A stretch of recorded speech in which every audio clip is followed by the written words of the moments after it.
তো হ্যালো বন্ধুরা, আজকের ভিডিওতে কথা হবে সত্যজিৎ রায় পরিচালিত 1969 সালে মুক্তি পাওয়া আমার বিশেষ প্রিয় একটা ছবি নিয়ে। এই ছবিটাকে আমরা বাংলা সিনেমার ইতিহাসের প্রথম সুপারহিরো সিনেমা বলতে পারি। সত্যজিৎ রায় তার ছেলে সন্দীপ রায়ের অনুরোধে তার পিতামহ উপেন্দ্র কিশোর রায় চৌধুরী রচিত গুপি গাইন বাঘা বাইন রূপকথা অবলম্বনে এই চলচ্চিত্র নির্মাণ করেছিলেন। তার অন্যান্য ছবিগুলির মতো এই ছবিতেও সঙ্গীত ও চিত্রনাট্য তিনি নিজে রচনা করেছিলেন।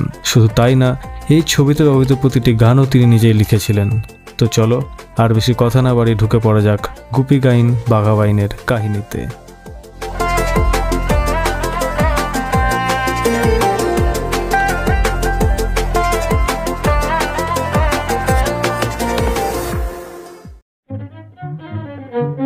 তো মুভির শুরুতেই আমরা দেখতে পাই গোপীনাথ কাইনকে, যে খুব সহজ সরল সাদাসিধা একজন মানুষ। তার গান বাজনার খুব শখ। সে একটা তানপুরা নিয়ে বাড়ি ফিরছে, যেটা সে তার গ্রামের এক সঙ্গীতজ্ঞের কাছ থেকে কিছু পরিশ্রমের বিনিময়ে পেয়েছে। যদিও সেটা অপয়া, তবু সে তাতেই খুশি। বাড়ি ফেরার পথে তার দেখা হয় গ্রামের কিছু আড্ডাবাজ বয়স্ক লোকের সাথে। তো তারা তাকে বলে সেই তানপুরা বাজিয়ে একটা গান গেয়ে শোনাতে। সেও তখন বেশ খুশি মনেই গান গাইতে রাজি হয়ে যায়। তখন আমরা দেখতে পাই গুপির গলায় সুরের স্বও নেই। তা বুঝতে পেরে তারা তাকে বলে ভোরবেলায় রাজপ্রাসাদের সামনে গিয়ে উচ্চ গলায় রাজাকে গান গেয়ে শোনাতে। গুপি সহজ সরল মানুষ, সে তাদের মস্করা বুঝতে না পেরে বেশ খুশি মনে তাই করবে বলে বেরিয়ে পড়ে। বাড়ি যেতে তার বাবা তাকে বলে ওইসব দুষ্টু বুড়োদের কথায় কান না দিয়ে চুপচাপ তার দোকানে বসতে। সে তার বাবার কথা একটু রেগে যায়। পরদিন ভোরে রাজপ্রাসাদের সামনে গিয়ে সে তার সেই বেসুরো হেঁড়ে গলায় গান শুরু করে দেয়। সকাল সকাল সেই গান শুনে রাজামশাইয়ের মাথা যায় গরম হয়ে। সে গুপিকে ডেকে পাঠায়। গুপিও খুশি মনে রাজার কাছে যায়। রাজা রেগে গিয়ে তার তানপুরা ভেঙে তাকে গাধার পিঠে চাপিয়ে গ্রাম থেকে বের করে দেয়। মনের দুঃখে গান করতে করতে গুপি অনেক দূরে একটা জঙ্গলে চলে যায়। তারপর সে সেই গাধাটাকে ছেড়ে দেয়। এমন সময় তার কানে আসে একটা ঢাকের আওয়াজ। সে সেই আওয়াজ লক্ষ্য করে যেতে যেতে দেখতে পায় একটা লোক গাছতলায় বসে ঘুমোচ্ছে।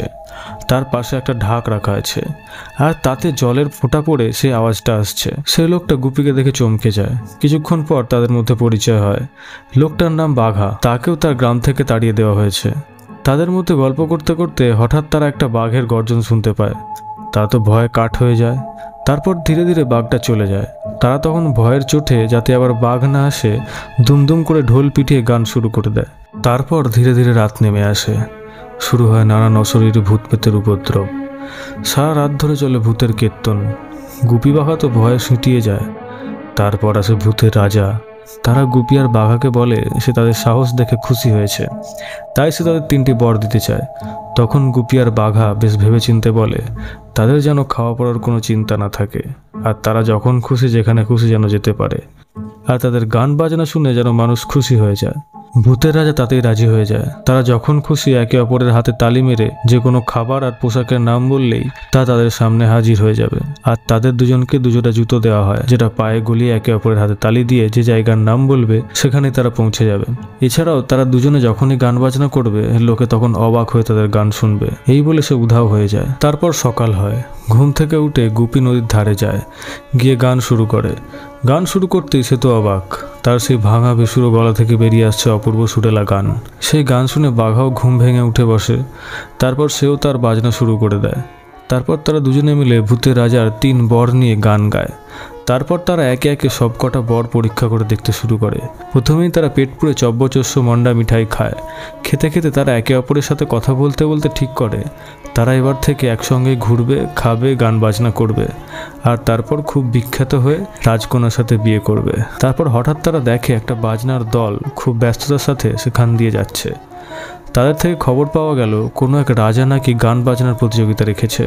যার গান বাজনা ভালো লাগবে তাকে রাজা নাকি নিজের কাছে রেখে দেবে। তারা ঠিক করে তারাও সেই প্রতিযোগিতায় অংশগ্রহণ করবে, কিন্তু তারা রাজ্যটার নাম কিছুতে মনে রাখতে পারছিল না। প্রথমে তারা আন্দাজে একটা রাজ্যের নাম বলে তালি মারতেই পৌঁছে যায় বরফের দেশে, আর তারপর আবার আন্দাজে তালি মেরে গরমের দেশে পৌঁছে যায়। এইভাবে 2-1 বার উল্টোপাল্টা দেশে ঘুরে তারপর তাদের মনে পড়ে দেশটার নাম ছিল শুন্ডি। তারপর সিন চেঞ্জ হয়, দেখা যায় কোনো এক রাজ্যের মন্ত্রী এক চরের কাছ থেকে অন্য কোনো দেশের খবর নিচ্ছে। কোনো একটা দেশে নাকি শুধুই শান্তি, তাদের নাকি কোনো সেনা নেই, বাহিনী নেই কোনো যুদ্ধের সরঞ্জাম, শুধু আছে মাঠ ভরা ফসল, গোলা ভরা ধান। ওদিকে গুপি বাঘাও পৌঁছে যায় শুন্ডিতে। সেখানে গিয়ে তারা তো অবাক, খুব সুন্দর ছবির মতো সাজানো গোছানো একটা রাজ্য, কিন্তু অবাক করার বিষয় হলো সেখানকার বাসিন্দাদের কেউ মুখ দিয়ে কোনো কথা বলে না, ইশারায় কথা বলে। তারা সকলেই খুব ভালো আর উপকারী। তাদের একজনকে রাজপ্রাসাদের ঠিকানা জিজ্ঞাসা করায় তারা তাদের রাজপ্রাসাদে পৌঁছে দিল। সেখানে গিয়ে তারা তো অবাক, নানান ধরনের লোক, তাদের নানান ধরনের সঙ্গীতে চারিদিক গমগম করছে। তারপর সিন চেঞ্জ হয়, আমরা দেখতে পাই সেই মন্ত্রীকে আর এক আজব জাদুকরকে, যার নাম বরফি। মন্ত্রী তাকে আদেশ দেয় তাকে একদিনের মধ্যে এমন একটা ওষুধ বানিয়ে দিতে হবে যে ওষুধ খেয়ে শুন্ডি রাজ্যের সব কটা মানুষ যেন কথা বলে ওঠে। তারপর আবার সিন চেঞ্জ হয়, সেখানে রাজা আসেন এবং শুরু হয়ে যায় নানান ধরনের সঙ্গীতের পরিবেশন। তাদের নানান ধরনের গান শুনতে শুনতে রাজামশাই ঘুমিয়ে পড়েন। তখন গুপি বাঘা শুরু করে তাদের গান, মহারাজা তোমারে সেলাম। তাদের গান শুনে রাজামশাই আনন্দে উৎফুল্ল হয়ে তাদের জড়িয়ে ধরে। তারপর আবার সিন চেঞ্জ হয়ে যায়, দেখা যায় হাল্লা দেশের রাজাকে। সে যুদ্ধ বলে ডাক ছাড়তে ছাড়তে রাজসভায় প্রবেশ করে। সভায় এসেই মন্ত্রীকে দিয়ে মোটা হয়ে যাওয়া সেনাপতিকে ডাকিয়ে কুচকাওয়াজ করতে বলেন, কারণ খুব তাড়াতাড়ি শুন্ডি রাজ্য আক্রমণ করতে হবে। ওদিকে গুপি আর বাঘাকে রাজামশাই নিজের কাছে রেখে দিলেন, তাদের জন্য একদম রাজকীয় ব্যবস্থা করে দিলেন। তারপর যখন রাজামশাই সেখানে এসে তাদের সাথে কথা বলা শুরু করলেন, তখন তারা তো অবাক। তারা ভেবেছিল এখানকার প্রজাদের মতো রাজাও কথা বলতে পারে না। তারপর কথায় কথায় রাজা তাদের বলেন, একদিন যখন তিনি ভ্রমণে বেরিয়েছিলেন তখন তাদের দেশে এক মহামারী আসে, যার ফলে সবাই একসাথে বোবা হয়ে যায়। তারপরের সিনে আমরা দেখতে পাই গুপি আর বাঘা রাজামশাইকে গান গেয়ে শোনাচ্ছে, আর সবাই সকলে মিলে মুগ্ধ হয়ে সেই গান শুনছে। গান শেষ হতেই হাল্লা রাজার দূত এসে রাজাকে একটা সংবাদ দেয়। তা দেখে রাজামশাই অজ্ঞান হয়ে যায়। তাতে লেখা আছে হাল্লা রাজা আসছে শুন্ডি দখল করতে। তারপরের সিনে দেখা যায় গুপি বাঘাকে নিয়ে রাজামশাই পায়চারি করছেন। এখানেই পায়চারি করতে করতে তিনি বললেন, হাল্লা রাজা তার নিজের ভাই, একসময় খুব শান্ত আর ভালো মানুষ ছিল, কিন্তু এখন সে তার সর্বনাশ করতে চায়। তখন গুপি আর বাঘা রাজাকে বলে তারা সেখানে যেতে চায়। রাজা প্রথমে রাজি হয় না, পরে তিনি বলেন সেখানে গিয়ে যদি তারা এই যুদ্ধ থামাতে পারে তাহলে তার একমাত্র কন্যার সাথে তাদের একজনের বিয়ে দেবেন। তা শুনে তারা দুজনে আনন্দে আত্মহারা হয়ে বেরিয়ে পড়ে হাল্লা রাজার উদ্দেশ্যে। ওদিকে হাল্লা রাজার দেশে জোর কদমে কুচকাওয়াজের প্রচেষ্টা শুরু হয়ে গেছে, কিন্তু অলস মোটা সেনাপতির জন্য তার সেনাবাহিনী অলস। তাদের কাণ্ড কারখানা দেখে রাজামশাই বেশ রেগে যান। তারপর গুপি বাঘা উপস্থিত হয়ে যায় হাল্লা রাজ্যে। সেখানে গিয়ে তারা দেখতে পায় অনেক কৃষককে বেঁধে নিয়ে যাওয়া হচ্ছে রাজপ্রাসাদে। একজন পথচারীকে ডেকে জিজ্ঞাসা করতে তারা বলে এদের বিচার হবে, খাজনা দেয়নি বলে। তখন তারা বলে ঠিকই তো, খাজনা দিলে বিচার তো হবেই। তখন সেই লোকটি বলে যে রাজা খেতে দেয় না, তার আবার কিসের খাজনা। তারপর তারা সেই চাষিদের সাথে মিশে রাজার রাজসভায় পৌঁছে যায়। সেখানে গিয়ে তারা দেখতে পায় রাজার রণমূর্তি। রাজা যুদ্ধে যাওয়ার জন্য উন্মাদ হয়ে চারদিক লম্ফঝম্প করছে।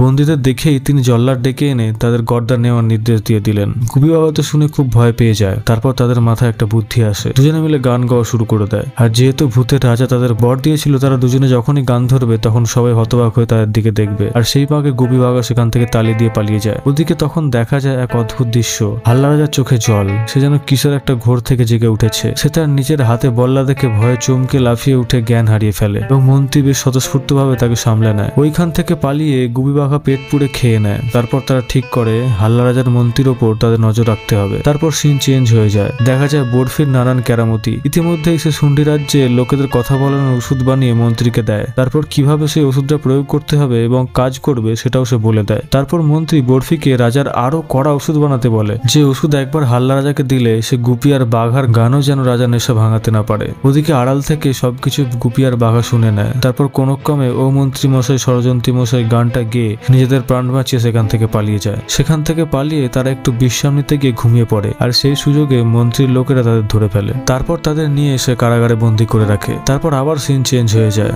দেখা যায় মন্ত্রী বরফির বানানো ওষুধ খেয়ে রাজা আবার যুদ্ধ শুন্ডি করে তাণ্ডব শুরু করে দিয়েছে। ওদিকে গুপি বাঘা কয়েদখানায় বন্দী। অনেক চেষ্টা করেও তারা সেখান থেকে বেরোতে পারলো না, কারণ তাদের সে জুতো জোড়া আগেই কেড়ে নেওয়া হয়েছে। নিরুপায় হয়ে অবশেষে গুপি গান ধরে, এক যে ছিল রাজা। সবাই চুপ করে মুগ্ধ হয়ে সেই গান শোনে। ওদিকে রাজার ওষুধের ঘোর আবার কেটে যায়। তা দেখে মন্ত্রী বেজায় চটে গিয়ে ছুটে আসে কারাগারে। গুপি আর বাঘার কাছে এসে তাদের ধমকে দিয়ে যায়, যদি আবার তারা গান গায় তাহলে তাদের গর্দান যাবে। ওদিকে গুপি গুপি আর বাঘার ফিরে আসার আশায় শুন্ডি রাজার দিন কাটছে। অন্যদিকে গুপি আর বাঘার মাথায় একটা বুদ্ধি আসে।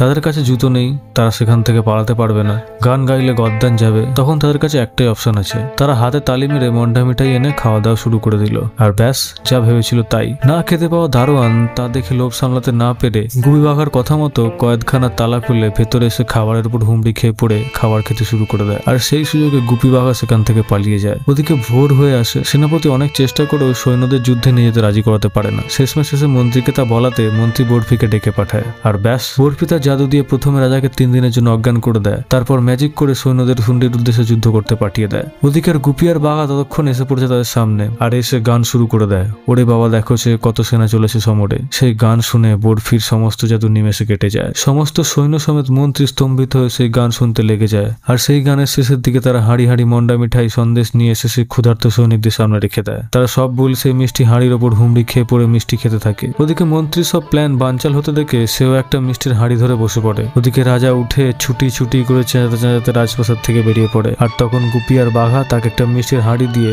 তালি মেরে সোজা নিয়ে এসে শুন্ডি। সেখানে 2 রাজা 2 ভাই একে অপরের দিকে দেখে খুব খুশি আর অবাক হয়ে যায়। তারপর আর কি, তারপর গুপি আর বাঘা তাদের কাজ মিটিয়ে এসেছে রাজার কাছে। এবার তাদের রাজকুমারী দিতে হবে। রাজাও রাজি, কিন্তু একটা সমস্যা দেখা দিল। রাজামশাইয়ের কন্যা যেহেতু একটাই আর সে একটু লম্বা, তাই রাজামশাই তাকে গুপির হাতে তুলে দেবেন বলে ঠিক করেছেন। কিন্তু বাঘা তা শুনে খুব রেগে যায় যে তার মধ্যে এমন কি কমতি আছে যে বাঘাকে না দিয়ে গুপিকে রাজকন্যা দেওয়া হচ্ছে। সেই সময় হাল্লা রাজা বলে, আমারও একটা কন্যা আছে মুক্তামালা নামে। তা শুনে বাঘা সঙ্গে সঙ্গে হাল্লা রাজা আর গুপিকে নিয়ে শটান হাল্লা রাজায় পৌঁছে যায়। ওদিকে বরফির সেই ওষুধ বাঘা আগে ধোঁয়ার সাহায্যে শুন্ডি রাজে ছড়িয়ে দিয়েছিল। শুন্ডি রাজ্যবাসী আবার তাদের গলার আওয়াজ ফিরে পেল, তাতে রাজাও বেশ খুশি। ততক্ষণে মুক্তমালাকে নিয়ে গুপিরাও ফিরে পড়েছে। এখানেও একটা অসুবিধা, তারা কিছুতে তাদের ঘোমটা তুলতে রাজি হচ্ছে না। তখন তারা ব্যাপারটা বুঝতে পেরে একে অপরের হাতে তালি দিয়ে রাজপোশাক ধারণ করে ফেলে। আর ব্যাস, রাজকুমারীরা রাজি হয়ে যায়। একে অপরকে পছন্দ হয়ে গেল। এবার বাঘাও খুব খুশি। সে তাড়াতাড়ি রাজামশাইকে বললো দিনক্ষণ ঠিক করে ফেলতে। মুভিটি এখানেই শেষ হয়ে যায়। ভিডিওটা ভালো লাগলে সবাই অবশ্যই লাইক করে দিও। যদি তোমার তরফ থেকে কোনো সাজেশন থাকে তো সেটা অবশ্যই কমেন্ট করে জানিও। আর এরকম ভিডিও আরো দেখতে হলে আমার চ্যানেল সাবস্ক্রাইব করে নাও। দেখা হচ্ছে পরের ভিডিওতে।